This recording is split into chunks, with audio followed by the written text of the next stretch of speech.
Bismillahirrahmanirrahim. Assalamualaikum warahmatullahi wabarakatuh. Alhamdulillahi hamdan tayyiban mubarakan fih kama yuhibbu rabbuna wa yarda. Wassalatu wassalamu ala rasulillahi amma ba'd. Segala puji kepada Allah Subhanahu wa taala, selayak-layaknya pujian kepada Allah Subhanahu wa taala dan sebagaimana yang Allah cintai dan Allah ridhoi. Kemudian salawat beserta salam kita kepada Rasulullah sallallahu alaihi wasallam. Kaum muslimin yang dirahmati Allah Subhanahu wa taala, kembali lagi kita berjumpa di acara Manusia-Manusia Pilihan. Insya Allah kita akan mendulang kisah, mengambil pelajaran dari orang-orang pilihan atau manusia-manusia pilihan yang Allah Subhanahu wa taala muliakan mereka. Allah Subhanahu wa taala berikan mereka kelebihan. Baik itu kelebihan dari segi kesabaran, baik dari ketakwaan mereka dan ibadah, kezuhudan mereka, kesabaran mereka di dunia ini. Di dalam acara kali ini atau kisah kali ini, insya Allah kita akan mengambil pelajaran dari kisah salah seorang tabi'in, yaitu Urwah ibnu Zubair rahimahullahu ta'ala. Dari kisah seorang tabi'in ini, kita akan melihat bagaimana kesabaran seorang Urwah ibnu Zubair rahimahullahu ta'ala. Namun sebelum itu, kita akan mendengar bagaimana perkataan seorang Abdul Malik ibnu Marwan, di mana Abdul Malik ibnu Marwan mengatakan, jika Anda atau jika kalian ingin melihat seorang ahli surga, maka lihatlah seorang Urwah ibnu Zubair. Dari perkataan ini, wahai kaum muslimin, dapat kita ketahui bahwa Urwah ibnu Zubair pasti memiliki kelebihan. Salah satunya adalah kesabaran yang begitu besar, di mana Urwah ibnu Zubair ketika itu sedang mendapatkan musibah atau tertimpa musibah. Kala itu Urwah ibnu Zubair diundang untuk datang ke istana. Sesampainya di istana, Urwah ibnu Zubair membawa putranya ke istana khalifah. Kemudian putranya kala itu bermain-main sebagaimana anak-anak pada umumnya, mereka bermain liar. Pada saat itu putranya Urwah ibnu Zubair datang ke kandang kudanya khalifah. Kemudian qadarullah, putra Urwah ibnu Zubair ketika mendekati kandang kuda ini, anaknya mendapatkan tendangan dari seekor kuda ini yang menyebabkan anaknya meninggal dunia. Tentunya kita sangat bersedih ketika kita kehilangan seorang putra, seorang anak, tentunya kita sangat bersedih. Dan kedatangan Urwah ibnu Zubair ke istana adalah sedang berkunjung, mereka sebagai tamu. Bagaimana kiranya ketika kita datang bertamu, kita diundang, kemudian kita membawa putra kita, membawa anak kita, tiba-tiba di tempat kita datang itu berkunjung, anak kita mendapatkan musibah, yang dengan musibah itu anaknya meninggal. Maka siapa yang tidak bersedih dengan kehilangan putranya? Namun seorang Urwah ibnu Zubair begitu bersabar menerima dan menerima dengan lapang dada. Kemudian tidak sampai di situ saja kisah ini, ketika dalam perjalanan menuju istana, di tengah perjalanan seorang Urwah ibnu Zubair terkena paku, ya, atau ada sesuatu yang melukai kakinya, yang menjadi sebab kakinya mendapatkan penyakit yang begitu ganas. Kalau mungkin di zaman sekarang ya tumor atau sejenis penyakit lainnya yang disebabkan oleh ya luka, yang membuat kakinya harus terpaksa diputus. Ya, awalnya Urwah bin Zubair merasakan kesakitan dan kemudian dipanggillah seluruh dokter dari segala penjuru. Kemudian dokter pun memutuskan bahwa ya kakinya tidak bisa diselamatkan. Kakinya harus diputus. Jika tidak maka akan mengganggu ke tubuh lainnya. Karena ini adalah penyakit yang sangat ganas. Dengan kerelaan maka Urwah ibnu Zubair pun menerima kakinya untuk diamputasi. Wahai kaum muslimin, ya insya Allah kita akan lanjutkan kisahnya di segmen berikutnya. Ya, bagaimana Urwah ibnu Zubair ketika kakinya diamputasi, apa yang ia lakukan? Apakah ya dia akan bersabar atau akan menjerit-jerit tidak menerima dengan keadaan? Maka kita saksikan di segmen berikutnya.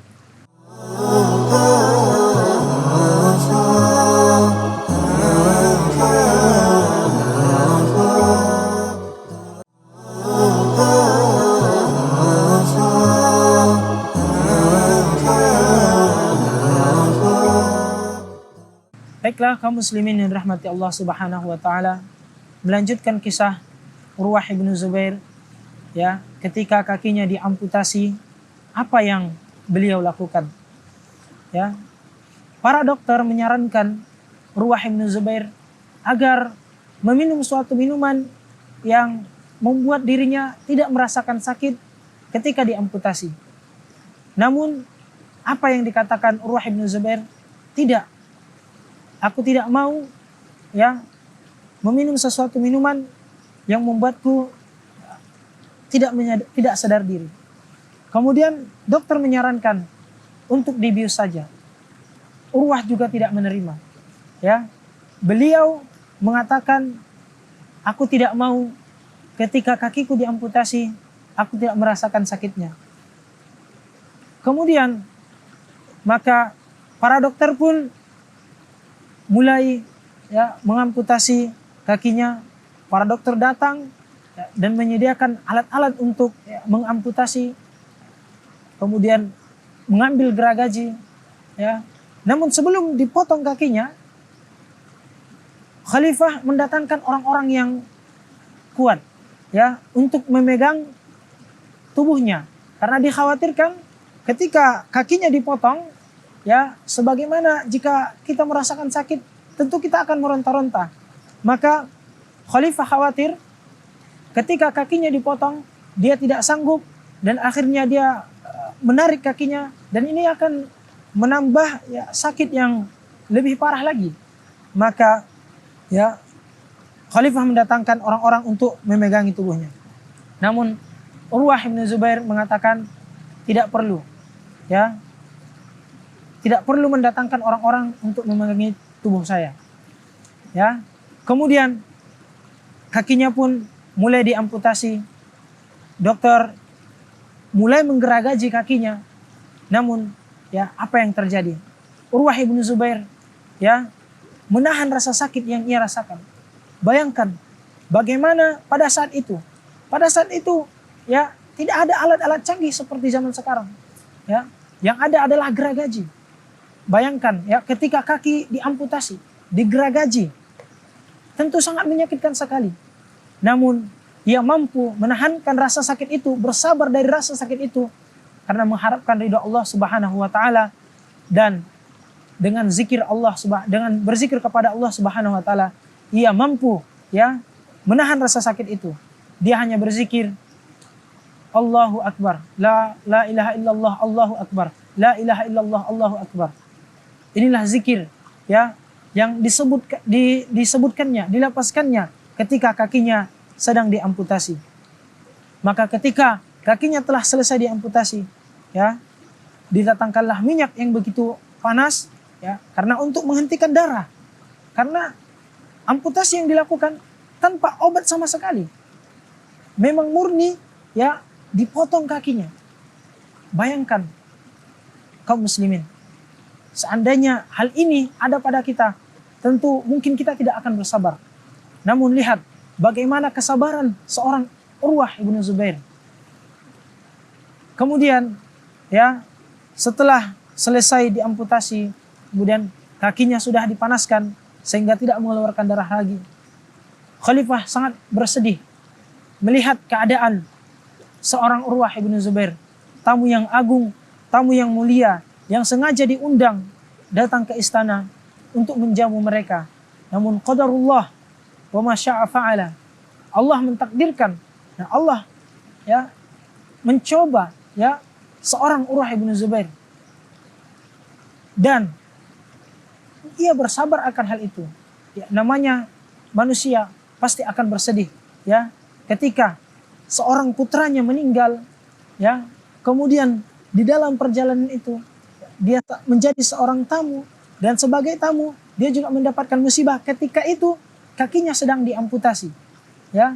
Maka ini adalah suatu kesedihan. Jika kita meresapi hal ini mungkin kita tidak akan sanggup. Namun seorang Urwah ibnu Zubair, Allah subhanahu wa ta'ala berikan kekuatan sehingga ia mampu bersabar dari musibah tersebut ya. Pada saat itu datang berkunjung ya, orang-orang datang berkunjung, dan di antara orang yang datang berkunjung itu adalah ada salah seorang ya yang buta matanya. Kemudian Khalifah bertanya, apa yang menyebabkan matamu itu buta? Kemudian orang ini mengatakan ya, menceritakan pada saat itu ya dia sedang dalam perjalanan bersama anaknya ya, dan juga ya bersama kendaraannya. Namun pada saat itu terjadi banjir sehingga menyebabkan ya mereka terhambat dalam melakukan perjalanan. Di tengah perjalanan untanya ya atau kendaraan yang ia naiki itu sangatlah liar, sehingga ketika mereka beristirahat untanya ini lari. Sedangkan anaknya yang masih kecil pada saat itu ya. Kemudian ya, unta ini lari, ia pun berusaha mengejar unta. Namun ketika ia berusaha mengejar unta tersebut, unta itu ya menendang matanya, yang dengan sebab itu matanya menjadi buta. Kemudian ia pun kembali pada anaknya ya. Di saat ia kembali kepada anaknya, ia melihat bahwa sudah ada seekor serigala ya yang memangsa anaknya. Ini juga adalah suatu kesedihan ya, suatu musibah yang juga begitu berat. Namun ya musibah yang menimpa orang tersebut ya, seorang khalifah mencoba ya menenangkan atau menghibur seorang Urwah ibnu Zubair dengan mendatangkan orang tersebut dan menceritakan kepada Urwah ibnu Zubair apa yang telah menimpa orang yang buta tersebut. Kemudian Urwah ibnu Zubair bersabar, dan Urwah ibnu Zubair menerima musibah yang Allah timpakan kepadanya, dan dengan kesabarannya itu jadilah ia menjadi orang yang mulia dan menjadi orang-orang pilihan di sisi Allah Subhanahu wa taala. Demikian ya, kisah Urwah ibnu Zubair ketika berada di istana khalifah. Kemudian insya Allah kita akan lanjut di segmen berikutnya, kisah Ibnu Zubair setelah segmen berikut ini.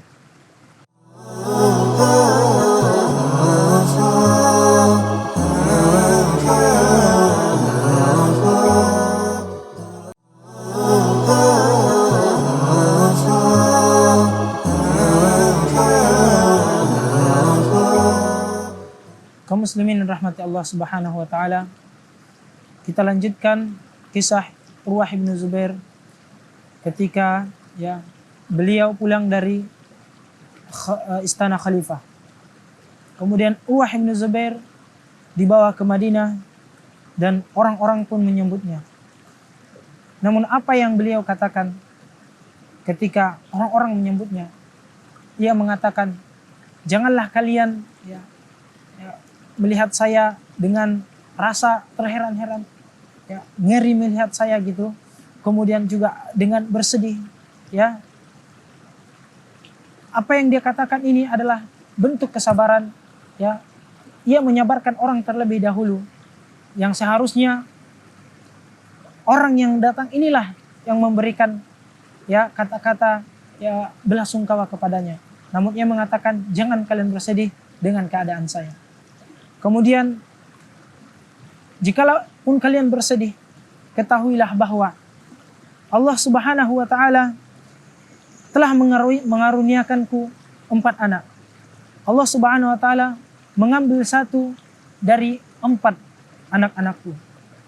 Kemudian Allah Subhanahu wa Ta'ala mengaruniakanku 4 buah. Itu maksudnya adalah 2 kaki dan 2 tangan. Kemudian Allah Subhanahu wa Ta'ala mengambil 1. Maka, ya, pantaslah kita untuk bersyukur. Kemudian Allah uji dengan musibah, dengan rasa sakit. Namun Allah Subhanahu wa Ta'ala sebelumnya telah memberikan kita kesehatan, ya. Maka bisa saja, wahai pemirsa, wahai kaum muslimin dirahmati Allah Subhanahu wa Ta'ala, ya, satu hal yang membuat kita, ya, bersedih atau ada hal-hal yang membuat kita sakit, maka tidak selamanya kita merasakan sakit. Allah Subhanahu wa Ta'ala sebelumnya, ya, telah memberikan kita kesenangan, telah memberikan kita kenikmatan-kenikmatan. Maka ketika Allah Subhanahu wa Ta'ala menguji kita, maka bersabarlah. Sebagaimana para, ya, orang-orang soleh, mereka diuji dan mereka bersabar. Maka sudah sepantasnya kita, ya, ketika kita mendapatkan musibah, maka kita harus bersabar. Tidak ada cara lain, ya, ketika kita mendapatkan musibah kecuali kita ridho, ya, menerimanya dan kita bersabar menghadapinya. Ada satu kata-kata yang sangat membuat hati kita terkesan ketika salah seorang yang mengunjungi Urwah ibnu Zubair ketika pulang ke Madinah, di mana orang ini mengatakan, bergembiralah, ya, bergembiralah wahai Abu Abdullah, yaitu Urwah ibnu Zubair. Salah satu anggota badan dan anakmu telah mendahulimu menuju surga. Dan yang keseluruhannya akan mengikutinya, yang sebagaimana insya Allah mereka juga akan masuk surga. Sungguh Allah telah menyisakan sesuatu darimu untuk kami yang sangat kami butuhkan dan yang sangat kami perlukan, yaitu kepakihan, kedalaman ilmu yang engkau miliki. Maka itu sudah cukup bagi kami. Ini adalah perkataan, ya, yang sangat menghibur seorang Urwah, di mana dia mengatakan, bergembiralah. Orang ini mencoba mengatakan kepada seorang Urwah ibnu Zubair yang tertimpa musibah yang sangat begitu berat, bergembiralah, ya, karena Allah Subhanahu wa Ta'ala telah menjanjikan surga bagi orang-orang yang bersabar, di mana Allah Subhanahu wa Ta'ala mengatakan, innama yuwaffas sabiruna ajruhum bighairi hisab. Sesungguhnya Allah Subhanahu wa Ta'ala hanya membalas orang-orang yang bersabar dengan balasan yang tidak terhingga. Ya, artinya bisa masuk surga tanpa dihisab. Ini adalah salah satu tafsiran, ya, di mana Allah Subhanahu wa Ta'ala memberikan balasan bagi orang-orang yang bersabar, yaitu masuk surga tanpa dihisab. Maka wahai kaum muslimin yang dirahmati Allah Subhanahu wa Ta'ala, cobalah, ya, latihlah diri kita untuk bersabar. Karena ketika kita tertimpa musibah, walaupun kita merasa, ya, musibah ini adalah musibah yang sangat berat bagi kita, dan mungkin kita berpikir ini adalah musibah yang paling berat, dan kita berpikir ini adalah seberat-beratnya musibah yang menimpa saya. Sebenarnya tidak, wahai saudaraku. Allah Subhanahu wa taala menguji kita dengan kemampuan kita. La yukallifullahu nafsan illa wus'aha. Allah tidak akan memberikan beban kepada kita kecuali kita mampu untuk memikulnya. Sebagaimana para rasul, ujian mereka begitu berat. Para sahabat, para tabi'in, dan orang-orang mulia, orang-orang soleh. Cobaan mereka itu begitu berat. Karena sesungguhnya di dalam Islam, Rasulullah telah mengabarkan, Inna izamil jaza ma'a izamil bala. Sesungguhnya besarnya ganjaran, besarnya balasan, itu sesuai dengan beratnya, besarnya suatu cobaan, ya, suatu ujian kepada orang tersebut. Maka wahai kaum muslimin, bersabarlah. Ya, musibah apapun yang menimpa kita, tetap tawakal, tetap bersabar, dekatkan diri kepada Allah Subhanahu wa taala. Coba latih diri kita untuk ridho menerima musibah, ujian, cobaan yang Allah berikan kepada kita. Demikian yang dapat kita ambil pelajaran dari kisah ini. Mudah-mudahan Allah Subhanahu wa taala karuniakan kita kesabaran, yang dengan kesabaran ini kita bisa masuk surga tanpa dihisab. Amin, amin ya rabbal alamin. Barakallahu fikum. Wassalamualaikum warahmatullahi wabarakatuh.